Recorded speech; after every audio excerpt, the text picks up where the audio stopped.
Students, तो आज का जो हमारा लेक्चर है पोस्टारियन फर्स्ट सेमेस्टर के सब्जेक्ट फार्माकोलॉजी का unit number 3 section B corticosteroids. आज के लेक्चर हमारे साथ कॉर्टिकोस्टेरॉइड्स का पार्ट 3 हम डिस्कस करने जा रहे हैं। तो जैसे कि आप सबको पता है कि कॉर्टिकोस्टेरॉइड्स के हवाले से मैंने आपको बताया था कि हमारे किडनी के ऊपर एक पिरामिड लाइक स्ट्रक्चर होता है जिसको हम एड्रेनल ग्लैंड कहते हैं, जो कि मेजरली हमारे साथ टू पोर्शन पर मुश्तमिल होता है, एक एड्रिनल कॉर्टिक्स और एक एड्रिनल मेडुला। एड्रिनल कॉर्टिक्स और एड्रिनल मेडुला ये ख़ास तरह के हार्मोन्स को जो है ये दोनों पार्ट क्या करते हैं, प्रोड्यूस करते हैं। हमारे साथ जो एड्रिनल मेडुला पोर्शन होता है एड्रिनल ग्लैंड का, तो ये जो है कैचिकोज एमीन्स को प्रोड्यूस करता है, जबकि एड्रिनल कॉर्टिक्स जो है ये दो तरह की कॉर्टिकोस्टेरॉइड्स को प्रोड्यूस करता है। ठीक है, इसी तरह से एड्रेनल कॉर्टेक्स के हवाले से मैंने आपको बताया था कि इसके 3 लेयर्स होते हैं या 3 पोर्शन होते हैं या 3 पार्ट्स होते हैं। तो ये सारी चीज़ें जो है हम ऑलरेडी डिस्कस कर चुके हैं, इस पर हमने काफ़ी डिटेल के साथ जो है बातें की हुई है। तो अभी हम आ जाते हैं classification based on pharmacological action. इसको भी हमने पार्ट 2 में काफ़ी डिटेल के साथ डिस्कस कर लिया था। आज के लेक्चर में हम कॉर्टिकोस्टेरॉइड्स के थेराप्यूटिक यूजेस के हवाले से बात करेंगे कि कॉर्टिकोस्टेरॉइड्स को हम थेराप्यूटिकली कैसे यूज़ कर सकते हैं और कौन कौन से डिसऑर्डर के लिए हम इसको थेराप्यूटिकली यूज़ कर सकते हैं। तो सबसे पहले हम बात करते हैं एंडोक्राइन डिसऑर्डर की। तो एंडोक्राइन डिसऑर्डर में से मुराद ये है कि प्राइमरी अगर एड्रेनोकॉर्टिकल इनसफिशिएंसी हो रही है, तो प्राइमरी एड्रेनोकॉर्टिकल इनसफिशिएंसी के बारे में मैंने आपको पिछले क्लास में बताया था। ये हमारे साथ क्या है, एक डिसऑर्डर है। सेकेंडरी एड्रेनोकॉर्टिकल इनसफिशिएंसी हो गई, जिसमें जो हमारे साथ हाइपोथैलेमस और जो पिट्यूटरी ग्लैंड होता है वहाँ पर हार्मोन्स की सही सिक्रीशन नहीं हो पा रही होती, जिसकी वजह से हमारे एड्रेनल ग्लैंड सही तरीके से स्टिमुलेट नहीं हो पाते और ऑटोमेटिकली फिर हमारे साथ जो कॉर्टिकोस्टेरॉइड्स हार्मोन्स होते हैं उसकी सिक्रीशन सही अमाउंट में वॉल्यूम में नहीं होती। तो वो जो कॉर्टिकोस्टेरॉइड्स सिक्रीट हुए होते हैं, ठीक है, तो वो इनसफिशेंट होते हैं, तो इस वजह से इसको सेकेंडरी एड्रेनोकॉर्टिकल इनसफिशिएंसी कहते हैं। फिर हमारे साथ टर्शियरी एड्रेनोकॉर्टिकल इनसफिशिएंसी आ जाती है, ठीक है, और कंजेनिटल एड्रेनल हाइपरप्लेजिया आ जाता है। तो ये हमारे साथ एंडोक्राइन डिसऑर्डर है। तो इसके लिए जो है हम क्या करते हैं, कॉर्टिकोस्टेरॉइड्स को थेरेप्यूटिकली यूज़ कर सकते हैं। तो इसको हम आगे डिस्कस करेंगे और इसको समझने की कोशिश करेंगे। इसके अलावा हमारे साथ autoimmune disease and allergic disorders आ जाते हैं। ठीक है, ऑटो इम्यून डिजीज़ हो गए। ऑटो इम्यून डिजीज़ से मुराद ये है कि ये हमारे साथ वो डिसऑर्डर होते हैं जिसमें हमारे बॉडी का जो इम्यून सिस्टम होता है वो अपने ही सेल्स पर अटैक करना शुरू कर देते हैं, अपने ही टिश्यूज़ को जो है डिस्ट्रॉय करना शुरू कर देते हैं। तो इस वजह से इसको ऑटो इम्यून डिजीज़ कहते हैं या डिसऑर्डर कहते हैं। और एलर्जिक डिसऑर्डर, तो इसके लिए जो है हम क्या कर सकते हैं, कॉर्टिकोस्टेरॉइड्स को यूज़ कर सकते हैं। इसमें आपके पास systemic lupus erythematosus, anaphylactic shock, blood transfusion reactions हो गई, स्टीवन जॉनसन सिंड्रोम हो गया है, फीवर हो गई, एंजियोन्यूरोटिक एडिमा हो गया, मैनेजमेंट ऑफ ग्राफ्ट रिजेक्शन हो गई। ठीक है, डर्माटोलॉजिकल जो डिसऑर्डर है इसमें आपके पास प्यूराइटिस वल्वी हो गई। ठीक है, सिरोसिस हो गई, इसी तरह से सुबूरिक डर्माटाइटिस हो गए। ये आपके पास क्या है, ये आपके पास मेरा ख्याल में फंगस डिसऑर्डर है, जो कि फंगस की वजह से ये डर्माटोलॉजिकल डिसऑर्डर काज होते हैं। तो इसके लिए हम कॉर्टिकोस्टेरॉइड्स के यूज़ करते हैं थेरेप्यूटिकली। ऑप्थेल्मिक डिसऑर्डर्स में आपके पास आयराइटिस हो गया, जिसमें जो आयरस है वहाँ पर इन्फ्लेमेशन हुई होती है, कॉर्नियल अल्सर हो गया। ठीक है, रिस्पायरेटरी डिजीज़ में अस्थमा आ जाता है, न्यू प्लास्टिक डिजीज़, ठीक है, एक्यूट इन्फेक्शियस डिजीज़ जैसे कि anti stress, anti toxic effect, endotoxic shock, इनके लिए हम क्या करते हैं, कॉर्टिकोस्टेरॉइड्स को थेराप्यूटिकली यूज़ कर सकते हैं। तो आप लोगों ने इन नेम्स को सिर्फ याद रखना है, ये मुख्तलिफ डिसऑर्डर्स के नेम्स ही एमसीक्यूज में आपसे पूछ सकते हैं कि what is the therapeutic use of corticosteroids. तो आपको इन्हीं डिसऑर्डर में से एक नेम जो है वो ऑप्शंस में दिए गया होगा, ठीक है, जिसमें जो कि अगर आपको ये नेम्स याद होंगे तो आप आसानी से जो है उस एग्जाम में आंसर को करेक्ट कर सकेंगे। तो इसमें याद करने के लिए सिर्फ आपको ये डिसऑर्डर्स के नाम जो है याद रखने हैं, ठीक है। तो इसके लिए हम कॉर्टिकोस्टेरॉइड्स को थेरेप्यूटिकली यूज़ कर सकते हैं। सही है।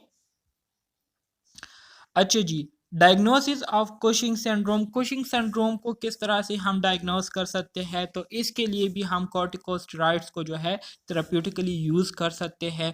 तो diagnosis of Cushing syndrome, cortisol level and dexamethasone suppression test are use to diagnose Cushing syndrome, ठीक है। कुशिंग सिंड्रोम को डायग्नोस करने के लिए हम क्या करते हैं, यूरिन में कॉर्टिसोल लेवल या प्लाज्मा या सेलेवा में हम क्या करते हैं, कार्टिसोल लेवल को देखते हैं, और इसके साथ साथ जो डिक्सामेथासोन सप्रेशन टेस्ट होता है इसको यूज़ करते हैं, जिसके ज़रिए हम कुशिंग सिंड्रोम डिजीज़ को क्या करते हैं, डायग्नोस करते हैं। सो द सिस्टी अच्छा जी, the synthetic glucocorticoid dexamethasone suppresses cortisol release in the normal individual but not those with Cushing syndrome। किस तरह से हम इसके ज़रिए डायग्नोज करते हैं, नॉर्मली हमारे साथ जो लोग होते हैं जब हम उनको हम सिंथेटिक ग्लूकोकॉर्टिकॉइड डिक्सामेथासोन सप्रेसिव कॉर्टिसोल देते हैं, ठीक है। तो इससे क्या होता है, इससे उनका जो कॉर्टिसोल रिलीज जो है वो क्या होता है, वो सप्रेस हो जाता है, ठीक है। सिंथेटिक ग्लूकोकॉर्टिकॉइड डिक्सामेथासोन जब हम एक नॉर्मल पेशेंट को देते हैं तो इसकी रिस्पॉन्स में उस नॉर्मल पेशेंट इंडिविजुअल में कार्टिसोल की जो सिक्रीशन है वो सप्रेस हो जाती है, रिड्यूस हो जाती है। लेकिन अगर आप यही सिंथेटिक ग्लूकोकॉर्टिकॉइड डिक्सामेथासोन आप एक उस पेशेंट को देते हैं जिनको जो है कुशिंग सिंड्रोम हुआ होता है, तो उनमें जो है ये सप्रेस नहीं होता, इसकी जो सिक्रीशन है वो सप्रेस नहीं होती, जिससे हमें ये पता चल जाता है कि इनको क्या है, इनको कुशिंग सिंड्रोम हुआ है। इसके अलावा एक्सेलरेशन ऑफ लंग्स मेचुरेशन, इसके ज़रिए जो है लंग्स की क्या होती है, मेचुरेशन भी होती है। जैसे कि respiratory distress syndrome is a problem in premature infants, ठीक है। जो प्रीमेच्योर इन्फेंट्स होते हैं तो उनमें जो है ये रिस्पायरेटरी डिस्ट्रेस सिंड्रोम जो है बहुत ज़्यादा जो है एक प्रॉब्लम जो है क्रिएट करती है। So fetal cortisol is a regulator of lung maturation. So fetal जो कार्टिसोल होता है, ठीक है, फीटल का जो कार्टिसोल लेवल होता है, ये इनका काम जो है बहुत ज़्यादा इम्पोर्टेंट होता है। ये फीटस का जो लंग्स है उसको मेच्योर करते हैं, ठीक है, उसकी मेच्योरेशन में बहुत ज़्यादा इम्पोर्टेंट रोल प्ले करते हैं।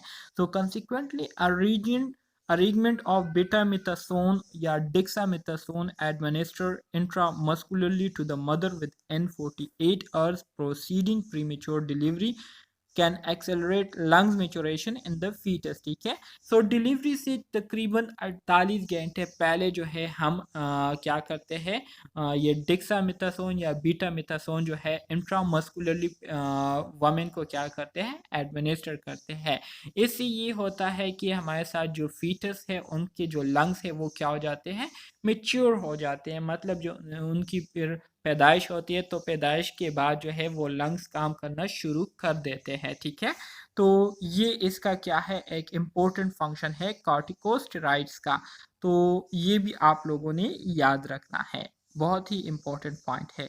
इसी तरह से एंटी इन्फ्लेमेटरी यूजेस के लिए ये तो ऑलरेडी स्टार्ट में ही आप लोग पढ़ चुके हैं कि कॉर्टिकोस्टेरॉइड जो है इनका एक मेन फंक्शन ये है कि ये इन्फ्लेमेटरी रिस्पॉन्सेज के अगेंस्ट काम करती है, मतलब एंटी इन्फ्लेमेटरी के तौर पर भी इसको हम यूज़ कर सकते हैं। सही है।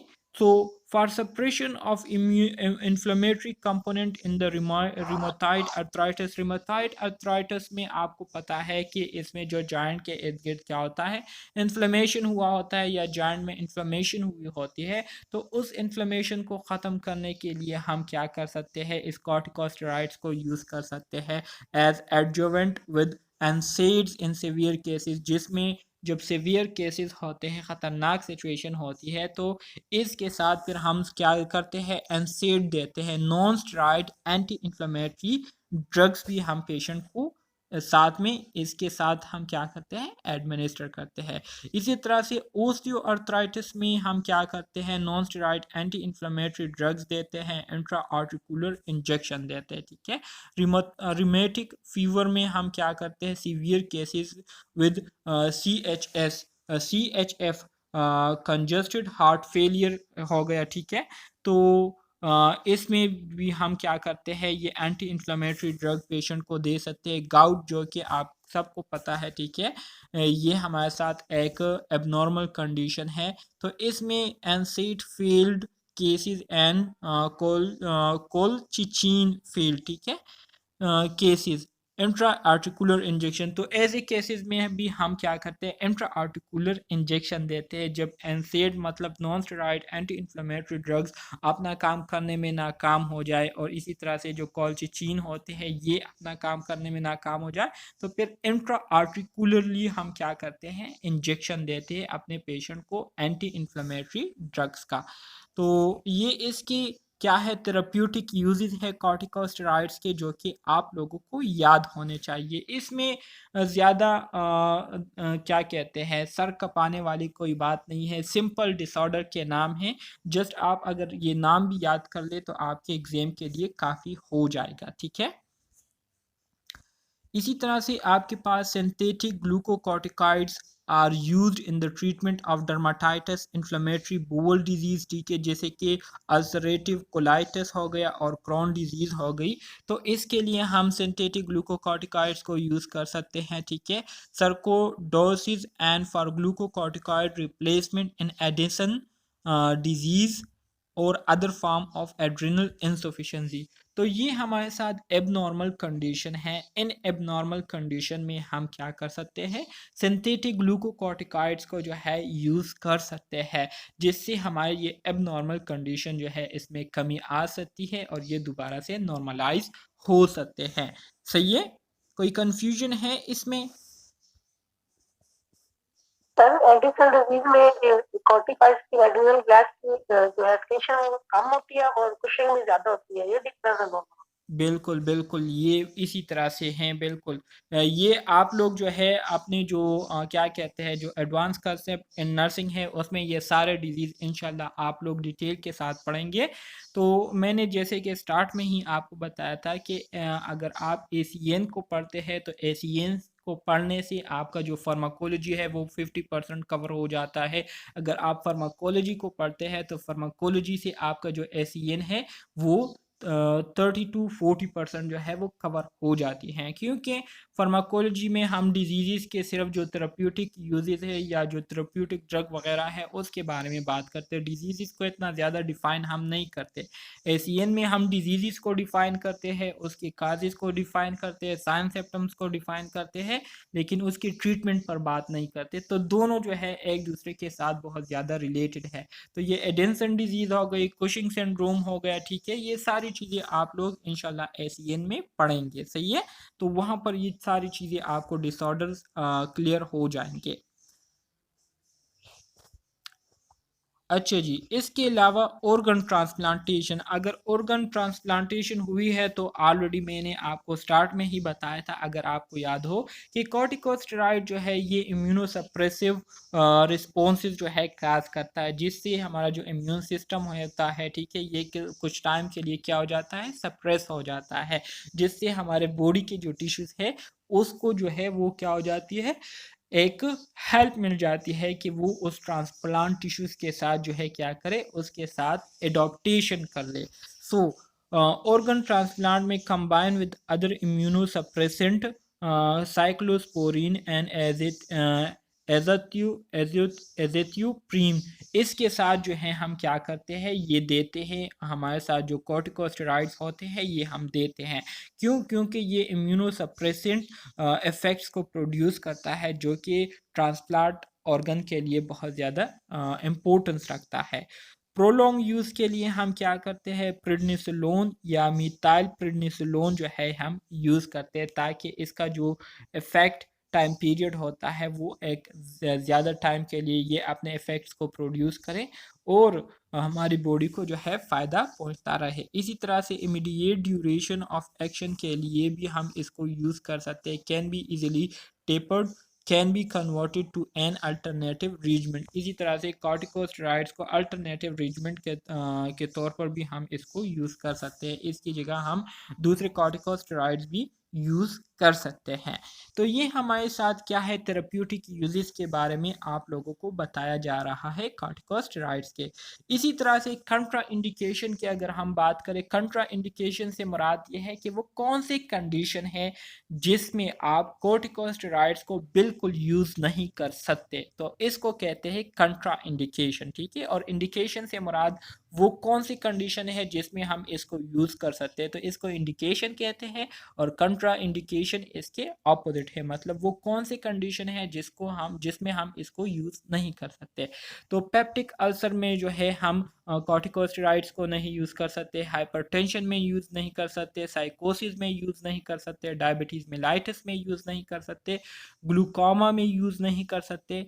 इसके अलावा जो प्रेगनेंसी है इसमें हम यूज़ नहीं कर सकते। तो ये वो कंडीशन है जिसमें हम कॉर्टिकोस्टेरॉइड या जो सिंथेटिक कॉर्टिकोस्टेरॉइड्स है इसको हम यूज़ नहीं कर सकते। ठीक है, इसके अगर हम एडवर्स इफेक्ट्स की बात करें कॉर्टिकोस्टेरॉइड्स की, तो प्रेसिपिटेशन ऑफ डायबिटीज़ मेलाइटस, मतलब ये है कि ये हाइपरग्लाइसीमिया जो है काज कर सकती है, ब्लड में ग्लूकोज लेवल को जो है बढ़ा सकती है। तो ये इसकी एक एडवर्स इफेक्ट है।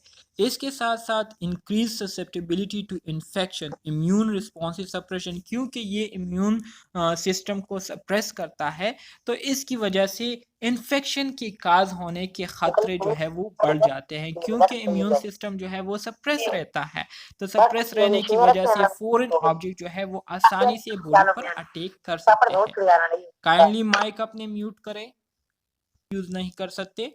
इसके अलावा पेप्टिक अल्सर में जो है इसको हम यूज नहीं कर सकते ब्लीडिंग एंड परफोरेशन की वजह से। ठीक है, ऑस्टियोपोरोसिस, फ्लेट स्पॉन्जी बोन में जो है अच्छा जी, ये ऑस्टियोपोरोसिस जो है ये काज करता है, पेप्टिक अल्सरेशन जो है काज कर सकती है, ये इसके एडवर्स इफेक्ट है। सही है, मायोपैथी मतलब वीकनेस ऑफ मसल को जो है ये वीक कर सकता है। कैटरेक्ट पोस्टीरियर सब कैप्सूलर, ठीक है, कैटरेक्ट काज कर सकता है, ग्लूकोमा काज कर सकता है, ग्रोथ रिटार्डेशन जो है बच्चों में काज कर सकती है, increase appetite and weight gain, ये जो है आपकी भूख को बढ़ाती है। ठीक है, कॉर्टिकोस्टेरॉइड का यूज़ करने से कॉर्टिकोस्टेरॉइड आपकी भूख को बढ़ाती है और इसके साथ साथ वेट जो है इससे गेन हो सकता है। Deposits of fats in chest, face, upper back and stomach, ठीक है, water and salt retention leading to swelling and oedema, ये आपको स्वेल कर सकती है, एडेमा काज कर सकती है और हाई ब्लड प्रेशर जो है ये काज कर सकती है। तो ये सारे क्या है, ये सारे आपके पास कॉर्टिकोस्टेरॉइड्स के एडवर्स इफेक्ट है। तो सिंपल चीज़ें हैं, आप ये पहले जो ये वाले है हो गए, ठीक है, ये पहले जो आपको हेडिंग दिए इसको याद कर ले तो आप लोगों के लिए काफ़ी हो जाएगा इंशाल्लाह। सो इंशाल्लाह फार्माकोलॉजी का जो पेपर होगा वो इंशाल्लाह बहुत ज़्यादा सिंपल होगा, बहुत ज़्यादा आसान होगा, लेकिन अगर आप लोग एक एक घंटा जो है डेली बेसिस पर फार्माकोलॉजी को दे तो आपके लिए बहुत ज़्यादा आसानी हो जाएगी इस चीज़ से। डिसकंटिन्यूएशन कॉर्टिकोस्टेरॉइड हम कब डिसकंटिन्यू कर सकते हैं? सर आप हमें एमसीक्यूज इन 2 दिनों में मैं सर आप हमें एमसीक्यूज दे देना 2 दिनों में अभी मैं आपको बताऊंगा। चलें सर, उसको भी पढ़ लिया करें सर, टाइम बहुत एमसीक्यूज रेडी हो चुके हैं, एमसीक्यूज का फिक्र आप ना करें, वो आपको इंशाल्लाह बहुत जल्दी अब मिल जाएंगे इंशाल्लाह, रेडी हो चुके हैं तकरीबन। जी सर, बस इस पे देख लें पहले, हमें लाजमी ये दे देना। ठीक है इंशाल्लाह मिल जाएंगे। Discontinuation, so sudden discontinuation of these drugs can be serious problem if the patient has suppression of the hypothalamus axis, ठीक है, hypothalamus pituitary axis. In this case abrupt removal of corticosteroid causes acute adrenal insufficiency that can be fatal, ठीक है। अगर आप जो है एकदम से कॉर्टिकोस्टेरॉइड जो सिंथेटिक कॉर्टिकोस्टेरॉइड्स होते हैं या जो ड्रग्स आप कॉर्टिकोस्टेरॉइड्स के ले रही होते हैं उसको आप एकदम से छोड़ दें तो इसकी वजह से जो है आपके लिए बहुत सारे मसले जो है वो पैदा हो सकते हैं। जैसे कि अगर आप एकदम से क्या करते हैं कॉर्टिकोस्टेरॉइड्स को छोड़ते हैं तो इसकी वजह से एक्यूट एड्रेनल इनसफिशिएंसी जो है काज हो सकती है, ठीक है। तो आपने एकदम से जो है नहीं छोड़ना है इसको। This risk coupled with the possibility that withdrawal might cause an exacerbation of the disease means that the dose must be tapered slowly according to individual tolerance and the patient must be monitored carefully।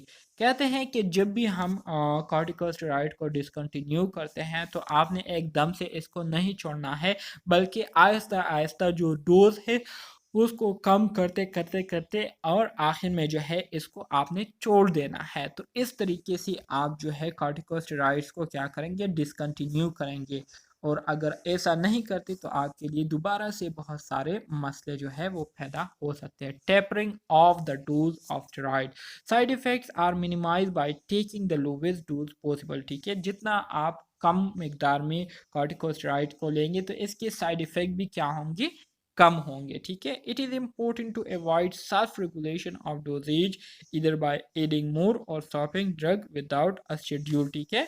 तो कहते हैं कि ये बहुत ज़्यादा ज़रूरी है कि आप डॉक्टर के मशवरे के मुताबिक जो है ड्रग को कंटिन्यू रखें या डिसकंटिन्यू करें। अगर आप खुद से जो है ड्रग को कंटिन्यू रखे हो या डिसकंटिन्यू करते हैं तो इससे आपको क्या होगा प्रॉब्लम होगा, सही है। अच्छा जी, steroid must be gradually reduced to permit the adrenal gland to resume natural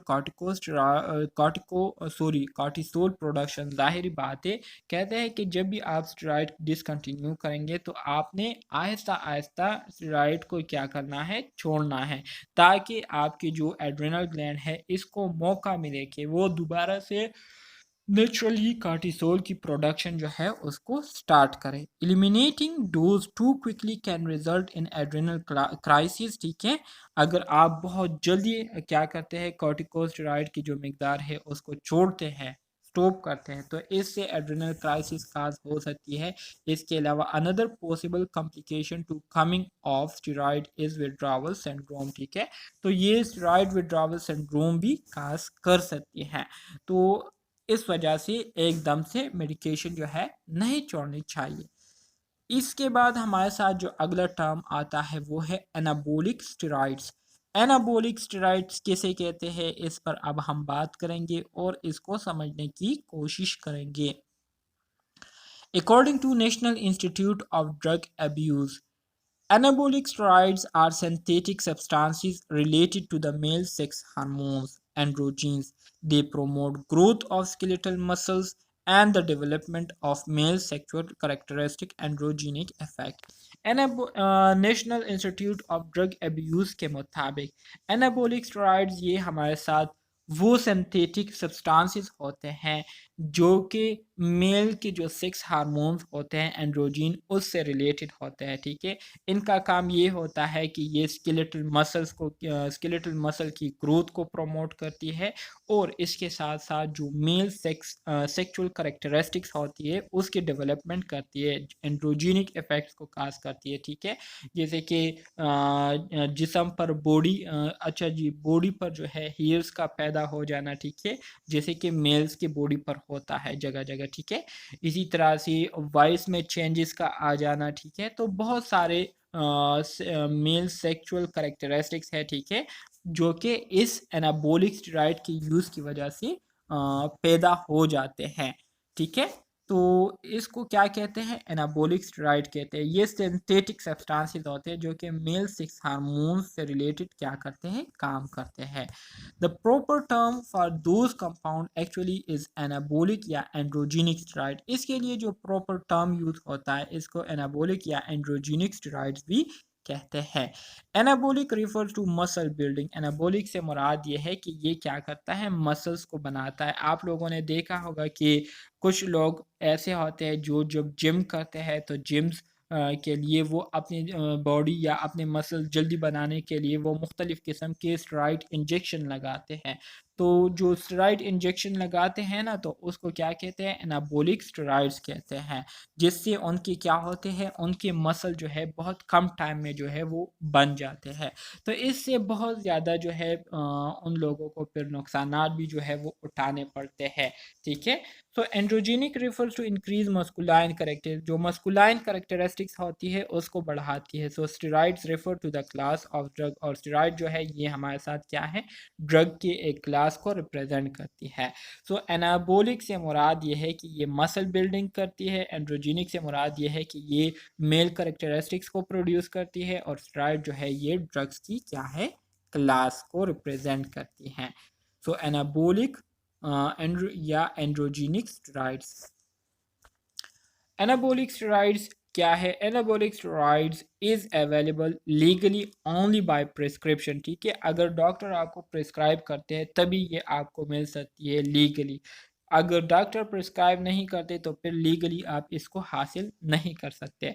to treat conditions that occur with the body produces abnormally low amount of testosterone such as delay puberty and some type of importance. ठीक है, मिसाल के तौर पर कुछ mail abnormalities है, जैसे कि टेस्टोस्टेरोन की सिक्रीशन में कमी का आ जाना, जिसकी वजह से प्यूबर्टी जो है ये लेट हो जाती है। और जो इम्पोटेंसी है, ठीक है, इम्पोटेंसी जो है ये मर्दों में जो है पैदा हो जाती है। ठीक है, तो इम्पोटेंसी किसे कहते हैं, इम्पोटेंसी मतलब जो इनफर्टिलिटी होती है, मर्दों की जो इनफर्टिलिटी होती है उसको इम्पोटेंसी कहते हैं। ठीक है, तो ये जो है पैदा हो जाती है। तो इसको ठीक करने के लिए जो है एनाबोलिक स्टेरॉइड डॉक्टर्स क्या करते हैं, प्रिस्क्राइब करते हैं। सो डॉक्टर के प्रिस्क्रिप्शन के मुताबिक आपको ये लीगली मिल सकती है, लेकिन विदाउट डॉक्टर प्रिस्क्रिप्शन ये इतनी आसानी से नहीं मिलती। फिर they are also prescribe to treat body wasting in patient with AIDS, मतलब वो पेशेंट जिनको एड्स हुआ होता है, ठीक है, तो उनके लिए जो है इसको यूज़ किया जाता है, इनको प्रिस्क्राइब किया जाता है। दूसरे जो डिजीज़ है जिसकी वजह से loss of lean muscle mass, जो मसल मास होते हैं वो लॉस हुए होते हैं, तो उसके ट्रीटमेंट के लिए जो है ये एनाबॉलिक स्टेरॉइड जो है प्रिस्क्राइब किए जाते हैं मुख्तलिफ पेशेंट्स को। एनाबॉलिक स्टेरॉइड्स और सिंथेटिक एंड्रोजीन्स, जिसे हम सिंथेटिक एंड्रोजीन्स भी कहते हैं, हाइयर एनाबॉलिक होते हैं but lower androgenic activity. Synthetic androgen जो है इनकी जो एनाबॉलिक एक्टिविटीज़ होती है वो हाई होती है, मतलब मसल को जो है ये बहुत ज़्यादा क्या करती है, बिल्ड करती है, लेकिन जो मस्कुलाइन करेक्टरिस्टिक्स होती है उसको प्रोड्यूस करने की जो एबिलिटी है सिंथेटिक एंड्रोजीन्स में नहीं होती। तो इसका मतलब ये है कि ज़्यादातर जो जिम में लोग काम करते हैं जिनको बहुत जल्दी होती है अपने मसल बनाने का, तो वो क्या करते हैं, ये एनाबॉलिक स्टेरॉइड के इंजेक्शन लगाते हैं, जिसकी वजह से उनकी बॉडी का जो शेप है वो मुकम्मल तौर पर बहुत ज़्यादा ख़राब हो जाता है। ठीक है, और फिर सारी उम्र जो है कोसते हैं अपने आप को कि हमने क्यों ये एनाबॉलिक स्टेरॉइड इंजेक्शन लगाए थे। एग्ज़ाम्पल इसकी आपके पास नेंड्रोलोन प्रोपिनेट्स, ये आपके पास क्या है, नेंड्रोलोन प्रोपिनेट जो है ये आपके पास एक सिंथेटिक एंड्रोजीन है। ठीक है, इसी तरह से नेंड्रोलेन डिकोनेट्स हो गया, इसी तरह से स्टेनाजोलोल हो गया। ठीक है, ये क्या है, ये एनाबॉलिक स्टेरॉइड्स के नेम्स है। तो इसके फंक्शन ये सारी चीज़ें आपको बता चुका हूँ, उम्मीद करता हूँ आपको ये सारी चीज़ें क्लियर हो चुकी होंगी। कोई कंफ्यूजन है?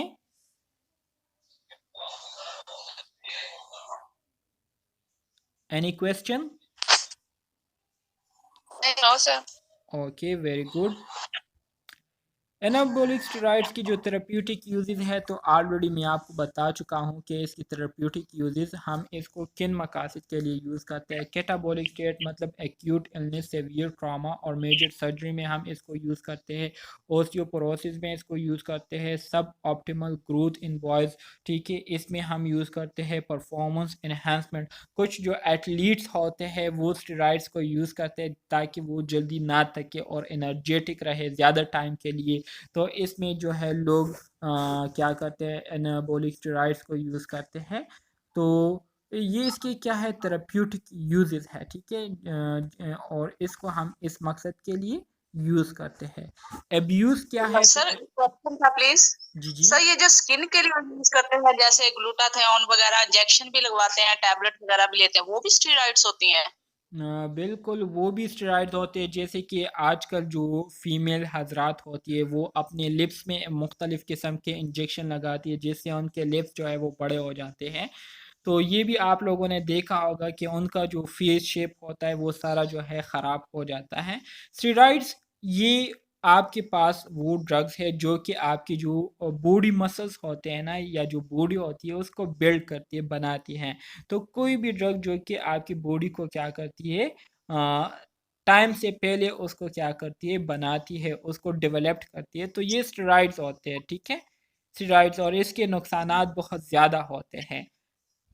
इसके अलावा जी सर। अगर एक कंडीशन ऐसी है कि अगर नेचुरल तौर पर आपकी बॉडी में स्टेरॉइड की जो प्रोडक्शन है वो ज़रूरत के मुताबिक नहीं हो रही है, इनसफिशेंट है, तो ऐसी कंडीशन में अगर आप स्टेरॉइड्स को यूज़ करते हैं डॉक्टर के हिदायत के मुताबिक तो फिर ठीक है, फिर कोई नुकसान नहीं होगा, क्योंकि डॉक्टर को पता है कि कितनी अमाउंट में इनको हमने देना है या नहीं देना है, ठीक है।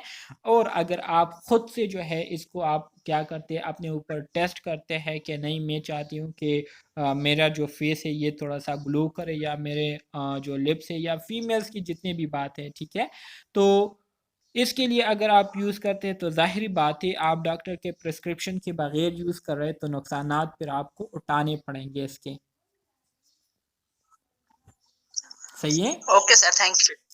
एब्यूज़िस के बारे में अगर हम बात करें तो एब्यूज़िस का ऑलरेडी मैंने आपको बताया कि anabolic steroids are being abused by some athletes. वही बात है जो अभी मैंने आपको बताई थी कि कुछ एथलीट्स ऐसे होते हैं कि वो क्या करते हैं, इस एनाबॉलिक स्टेरॉइड्स का यूज़ करते हैं कि हम जल्दी टके नहीं और ज़्यादा से ज़्यादा जो है ज़्यादा से ज़्यादा टाइम के लिए हमारी परफॉर्मेंस जो है वो एक्सीलेंट रहे, तो वो यूज़ करते हैं अदर टू इन्हांस परफॉर्मेंस और improve physical appearance. Physical appearance से मुराद ये है कि जो जिम में बॉडी बिल्डर्स होते हैं वो जो है टाइम से पहले अपनी बॉडी बनाने के लिए स्टेरॉइड्स के इंजेक्शन लगा देते हैं जिसकी वजह से उनके सारे मसल जो है ख़राब हो जाते हैं, तबाह बर्बाद हो जाते हैं और फिर किसी को मुंह दिखाने के काबिल नहीं होते। इसके अलावा abuse of anabolic steroids can lead to serious health problem जो है ये काज कर सकती है, some of which are irreversible, जिसमें से कुछ ऐसे भी सीरियस हेल्थ प्रॉब्लम है जो कि हमेशा के लिए फिर रहते हैं। इसकी जो मेजर साइड इफ़ेक्ट है इसमें आपको लिवर ट्यूमर जो है हो सकता है, कैंसर हो सकता है, जॉन्डिस हो सकती है, high blood pressure, kidney tumour, severe एक मतलब फेस पर एक्नी आ जाती है और ट्रिम्बलिंग आ जाती है। ट्रिम्बलिंग से मुराद ये है कि पूरी बॉडी जो है इरिवर्सिबली वो फिर शेवरिंग कर रही होती है, शेकिंग कर रही होती है, मूवमेंट कर रही होती है। जैसे कि सर्दियों में हमारी बॉडी मूवमेंट करती है ना, हम सर्दी की वजह से बहुत ज़्यादा शेवरिंग कर रहे होते हैं। इस तरह से बॉडी जो है फिर नॉर्मल कंडीशन में भी शेवरिंग कर रही होती है, गर्मी में भी जो है शेवरिंग कर रही होती है। अच्छा जी, in males sir renal function impairment भी होती है इससे। ये बिल्कुल। बॉडी बिल्डर्स एक्सेसिव डोज लेते हैं ना स्टेरॉइड्स की, जी जी। तो रीनल फंक्शंस जो है ना उनके डिस्टर्ब, बिल्कुल मतलब रीनल शटडाउन की तरफ चले जाते हैं वो। बिल्कुल बिल्कुल, किडनीज को भी मुतासर कर सकती है, जब लिवर को मुतासर कर सकती है तो किडनीज को भी मुतासर कर सकती है, ठीक है। अच्छा जी, in males, side effects may include shrinking of the testicles and breast development। ज़ाहिर बात है अगर मेल्स इसको यूज़ करते हैं तो गायनोकोमास्टेजिया का होगी, मतलब मेल्स के जो ब्रेस्ट है वो फीमेल्स की तरह हो जाएंगी और टेस्टिकल जो है श्रिंक हो जाएंगे, जिसकी वजह से मर्दों की जो मर्दानगी है वो ख़त्म हो जाती है, तो वो फिर इनफर्टाइल हो जाते हैं। जबकि फीमेल्स में इसके अगर हम साइड इफ़ेक्ट को देखें तो साइड इफ़ेक्ट में include growth of facial hair, females में फेस पर बालों का आ जाना, ठीक है, मेंस्ट्रुअल साइकिल में चेंजेस का आ जाना, इसके अलावा वॉइस जो है वो डीपन हो जाए, तो ये मर्दों की तरह आवाज़ हो जाती है उनकी। टीनेजर्स में ग्रोथ में भी हार्ड, टीनेजर में अगर कोई फीमेल इसको यूज़ करती है तो उनकी ग्रोथ जो है वो स्टॉप हो जाती है। इसके अलावा प्रीमेच्योरली एंड परमानेंटली, हमेशा के लिए जो है वो फिर जो है उनकी ग्रोथ जो है वो स्टॉप रहती है। तो ये इसके क्या है, साइड इफ़ेक्ट है एनाबॉलिक स्टेरॉइड्स के यूज़ करने के, एब यूज़ करने के, ठीक है।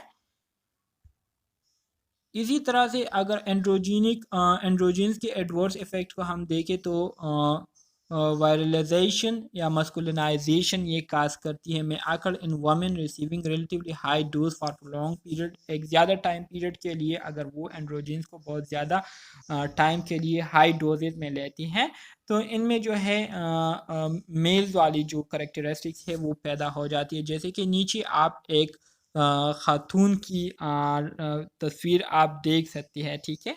सो इस तरह की कंडीशन जो है खास हो सकती है such as estrogen dependent mammary carcinoma.